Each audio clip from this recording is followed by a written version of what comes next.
Man, I may have to save this read. No, I would say it's Tuesday. No, that's good. I'm telling you, right? Hell yeah. Yes, sir. Here we are. Where do I go? Steve Slagle. Okay, alto saxophone and soprano on this date, and then flute tomorrow. Yeah. Steve Slagle and I go back to the Boston days and have played together in a lot of different groups throughout the years. He has an individual voice on the alto that's all his own, and a way of playing that just like carries you with him. He plays beautiful flute and soprano saxophone as well. And on this particular recording, he plays, there's a lot of different moments on flute and soprano as well as alto. He's been in the ensemble from its inception also. That was a big part of the 52nd Street Themes recording. And we have a lot of fun playing together through the years. It's great to have him there. The saxophone is what brought me into all the music, and so I just liked the sound of it, and from an early age, and so just have been trying to develop that in a lot of different ways, and it seems like it keeps getting better. You know, you get older, but the music gets better all the time, it seems like. You got to hear Joe Lovano play trombone, man. I used to send him on gigs for me as a sub. Joe. What? Yeah, you got to ask Joe about that. He plays trombone. He'll tell you he doesn't, but he actually used to make the trombones in Cleveland. Yeah, he worked in the trombone factory. He'll tell you it's not hard to play. He was a longshoreman too, wasn't he? Larry Farrell on trombone. Larry and I were on Woody Herman's band together, and he's got a beautiful personality and a rich tone that fills out the whole area in the ensemble in that range. Get a close-up of that bell right there. Got that in Cleveland when I was on Woody's band with Joe Lovano at Epstein's from Weasel Parker for $50.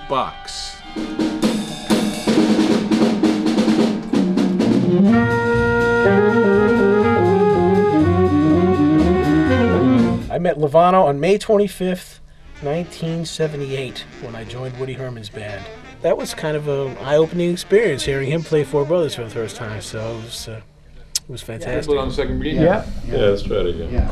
Whereas Ralph just keeps on playing his even bass notes. Yeah.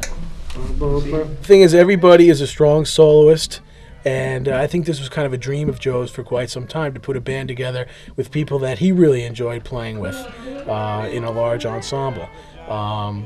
And when George Garzone plays, and Slagle, and Ralph Lalama, and Barry Reese, and Tim Higgins, and John Hicks, and Louis Nash, and the level is so high and the creativity is flowing all the time, the music is constantly developing and constantly changing, even when we play the same tunes over and over again.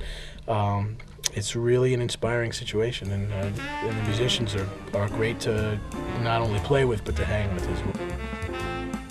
Gary Smolian as well is one of the great saxophone players today, and he's playing baritone saxophone primarily since I met him, which was back on the Woody Herman band as well in the late 70s, and was a beautiful voice right from the beginning on the baritone. That was at the beginning of his baritone career, and he's really a trip, man. He plays with such a strong, powerful personality and sound and direction, and just swings the band from note one, no matter what you're playing. Louis Nash, drums. Louis Nash is one of the hard-swinging drummers today, and is one of the most prolific and versatile players that can play within any structure and form and be so creative and articulate. We have a dialogue together that's very special. Hey, take this far, forget to Like a real, oh yeah? Oh, great. You want to hear how it sounds? Yeah, you got, oh, that's beautiful. Dig that.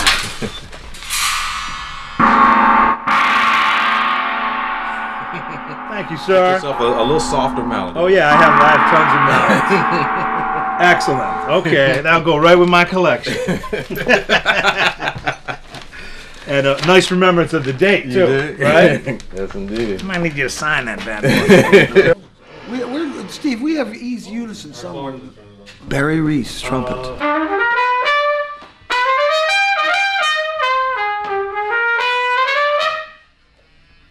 Yeah, B. Barry Reese is playing trumpet in the ensemble and has been in my Nonet for the last 4 years or so, and is one of the real improvisers on the trumpet today that really has something to say every time he plays. It doesn't matter what tune it is or what kind of structure we're on. He's full of ideas and he really executes in a beautiful, creative way within the ensemble. You're in back up handle of nine.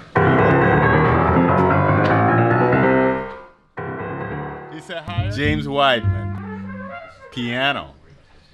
James Weidman is one of the great piano players around New York, from Youngstown, Ohio, someone I've known for a long time, since I've come, you know, we both came to New York around similar times, and we worked together with Abby Lincoln a little bit, and he's just recently started playing in the ensemble, especially with this Birth of the Cool Suite, because Gunther wrote some amazing piano parts within this orchestration, and James like really came to the table, man, and took care of business. I'm Tim Higgins, and I play the trumpet. Tim and I go back for years and have played together in a lot of settings, and he's a member of the original Nonet from the first recording, 52nd Street Themes. And Tim has a really strong, incredible voice on his instrument and executes his ideas so freely and beautiful. And the way him and Barry work together in contrasting sounds and approaches with the various mutes and the different things that they do is a fantastic little inner group within the whole Nonet. John Hicks piano. Probably the first gigs I did with him were playing at Bradley's trios with Walter Booker on bass. I think David Williams played bass with us also. John is just one of these spirits, man, that has so much love and joy and feeling in his music and his beat. He makes a rhythm section just come alive, man. So working with John has been an incredible period for me, and he's been a member of the Nonet since the beginning, and was a part of the 52nd Street recording, and just a joy to play with, man. As soon as you count the tune off from beat one, man, it's just an amazing feeling throughout playing with John. It's fantastic.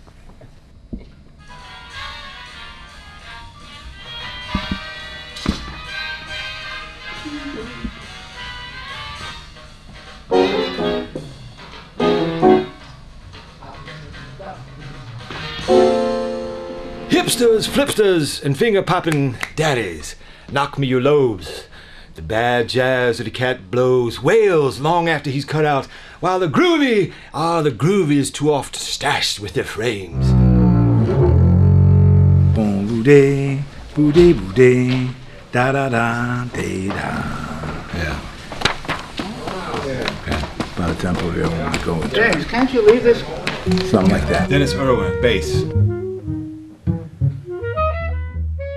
Dennis Irwin is one of the bass players today that, like, with the tradition of Wilbur Ware and Jimmy Garrison,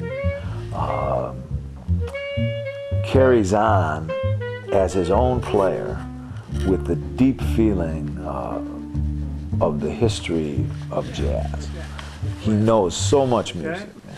And he plays clarinet and knows Brazilian music and all kinds of things.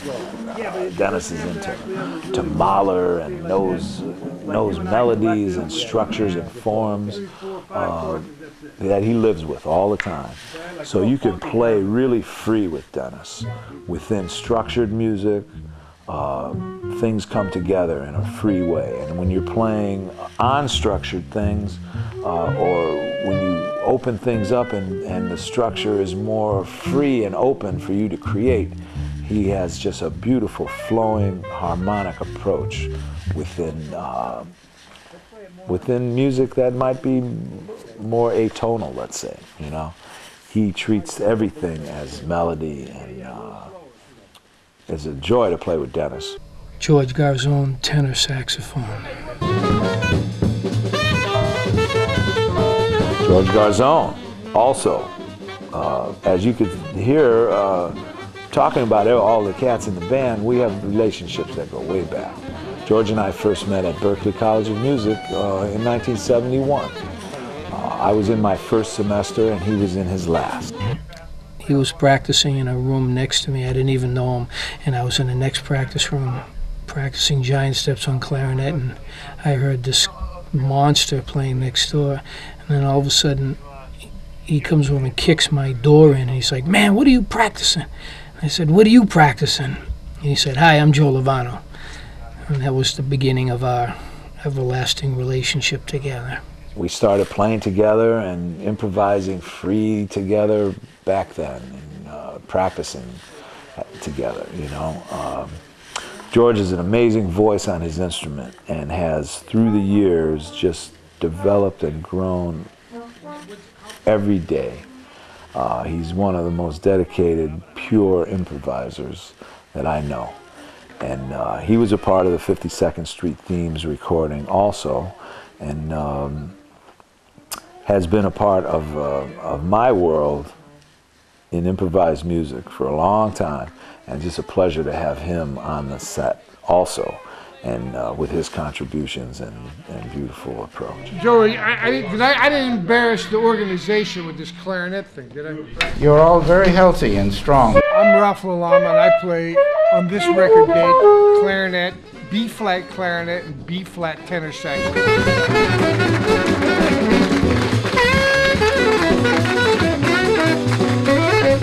Ralph Lalama is one of my close friends and great musicians in my life that I've also known for years. We first met back in Cleveland in the mid-70s at the Smiling Dog Saloon there. And Ralph was going to Youngstown State at the time. And then we hung out in New York shortly after that. And Ralph also played on the Woody Herman Band, and we're a member of the Mel Lewis Jazz Orchestra for years together, playing at the Village Vanguard every Monday night. And Ralph's full of ideas and is a hard swinging player, and it's just a joy to have him around within the ensemble, musically and otherwise. Another family band. So nice to have so many little situations where you get together with people that you know your whole lifetime and try to create some music together. But it was really hard. Learned so much doing this. I come here to cool you cats. Now stay cool while I blow. Yes. To swing or not to swing, that is the hang up.